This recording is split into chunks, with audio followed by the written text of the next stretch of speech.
Yamahaவோட MT-125 பார்த்தீங்கன்னா, ஜூலை, ஆகஸ்ட்ல இந்தியால வந்து லான்ச் பண்ண போறதா அனௌன்ஸ் பண்ணியிருக்காங்க.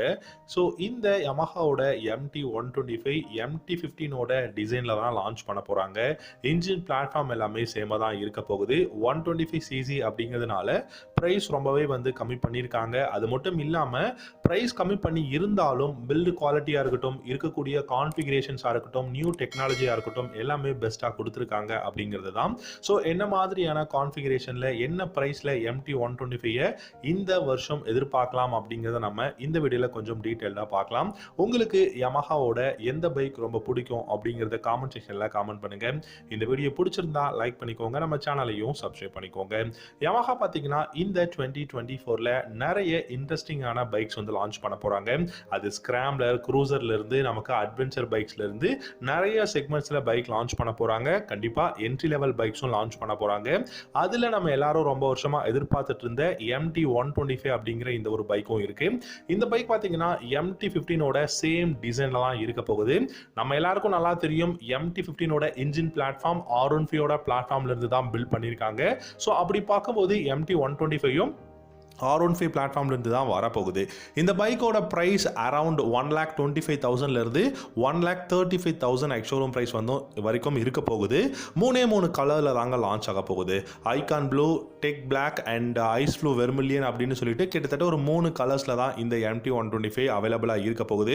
ஸோ ஜூலை, ஆகஸ்ட் அப்படிங்கும் போது டெஃபினட்டா வரதுக்கான பாசிபிலிட்டிஸ் நிறைய இருக்கு.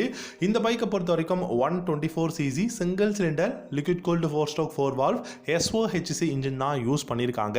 15 ஹார்ஸ் பவரும் 12 Nm டார்க்கும் இந்த பைக்கெல்லாம் ப்ரொடியூஸ் பண்ண முடியும். 6-speed கியர்பாக்ஸ் வந்து கொடுத்துருக்காங்க. மைலேஜ் என்ன பொறுத்த வரைக்கும் 55 km/லிட்டருக்குள்ள தான் இந்த பைக்கெல்லாம் வந்து டாப் மைலேஜ் கொடுக்க முடியும். ஸோ மேக்ஸிமம் 48ல இருந்து 50 km/லிட்டர் வந்து மைலேஜ் கொடுக்க முடியும். டாப் ஸ்பீட்னு பார்த்தீங்கன்னா 120 km/h தாராளமாக இந்த பைக்கெல்லாம் போக முடியும். இனிஷியல் பிக்கப் டாப் இன் பர்ஃபார்மன்ஸ் பெஸ்ட்டாக இருக்கும். ஏன்னா 6-speed கியர்பாக்ஸும் வந்து கொடுத்துருக்காங்க. ஃப்ரண்ட் அண்ட் ரியர் உங்களுக்கு ஹைட்ராலிக் சிங்கிள் டிஸ்க்கும், ரியரில் பார்த்தீங்க அப்படின்னா உங்களுக்கு 220 mm ஹைட்ராலிக் சிங்கிள் டிஸ்க்கும் கொடுத்துருக்காங்க. ஆனால் டியூவல் சேனல் ABS இருக்கும் அப்படிங்கிறத சொல்லியிருக்காங்க. ஸோ குளோபல் மார்க்கெட்டில் இப்போ 2024ல் என்ன மாதிரியான MT-125 வரப்போகுது இல்லை வந்திருக்குங்கிறத பார்த்துட்டா நமக்கு நல்லாவே தெரியும். ஸோ டியூவல் சேனல் ABS அப்படிங்கிற விஷயமும் அவைலபிளாக இருக்கு. பட் இந்த பைக்கில் முக்கியமான விஷயம் சீட்டிங் அப்படின்னு சொல்லலாம். ஸோ இது ரொம்ப என்ட்ரி லெவல் அப்படிங்கிறதுனால சீட்டிங்கில் எந்த விதமான சேஞ்சஸும் கிடையாதுங்க. MT-15 என்ன மாதிரியான டிசைனில் இருக்கோ சேம் டிசைன், சேம் டைமென்ஷன்ஸ் அப்படின்னு கூட சொல்லலாம். இந்த பைக்கில் உங்களுக்கு ஃப்ரண்ட்டில் 100/80 செக்ஷன் டயரும், ரியரில் பார்க்கும்போது 140/70 செக்ஷன் டயரும் தான் கொடுத்துருக்காங்க.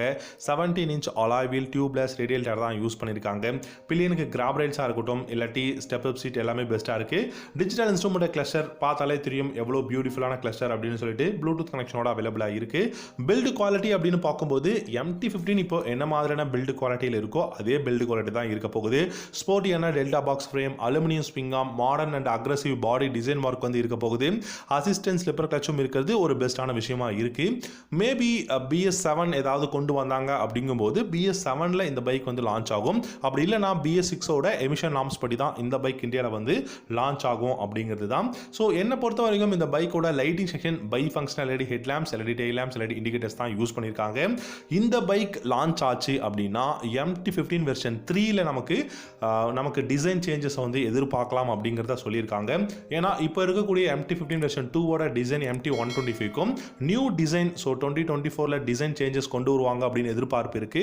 அப்படி கொண்டு வந்தாங்க அப்படின்னா வெர்ஷன் 3க்கு அப்படிங்கிற மாதிரி தான் சொல்லியிருக்காங்க. நம்ம வெயிட் பண்ணி பார்க்கலாம்.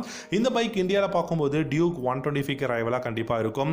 அண்ட் கவாசக்கியோட Z125, ஆப்ரிலியாவோட டியூனோ 125 அண்ட் ஹோண்டாவோட CB 125R அப்படின்னு சொல்லி நிறைய பைக்குக்கு குளோபலாகவும் வந்து ஒரு நல்ல ரைவலாக காம்படிட்டராக இருக்குது. இந்தியாவிலையும் பார்த்தீங்கன்னா இருக்கும் அப்படிங்கிறதுல சந்தேகம் எதுவுமே கிடையாது.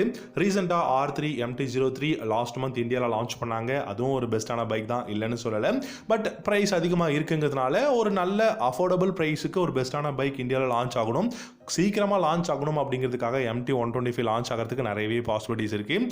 ஸோ நீங்கள் MT-125 ஒரு 1,30,000 எக்ஸ்ஷோரூம் ப்ரைஸில் லான்ச் ஆச்சுன்னா கன்சிடர் பண்ணுவீங்களா பை பண்ணுறதுக்கு அப்படிங்கிற உங்களுடைய தாட்ஸ் அண்ட் காமெண்ட்ஸ் எதுவாக இருந்தாலும் வீடியோவோட காமெண்ட் செக்ஷனில் காமெண்ட் பண்ணுங்கள். அண்ட் வேறு ஏதாவது உங்களுக்கு கோரி இருக்குது இல்லை வேறு ஏதாவது பற்றி தெரிஞ்சுக்கணுன்னாலும் காமெண்ட் செக்ஷனில் காமெண்ட் பண்ணுங்கள். கண்டிப்பாக நான் ரிப்ளை பண்ணுறேன். So thank you so much for வாட்சிங். அடுத்த வீடியோவில் பார்க்கலாம்.